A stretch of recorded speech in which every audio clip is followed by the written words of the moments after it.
my new video, please subscribe and like this video. Today, we're going to be doing an experiment. The items that you'll be needing is liquid soap, a cup of water, powder pepper powder. Oh, okay. Now, we first pour the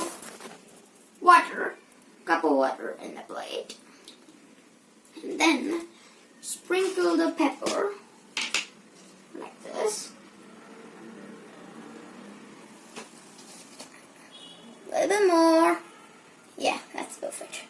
Now you dip your finger in the liquid soap.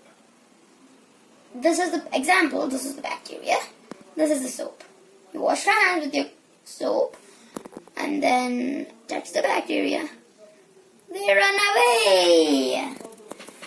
It's very nice, right? Stay home, stay safe. Wash your hands, by the way.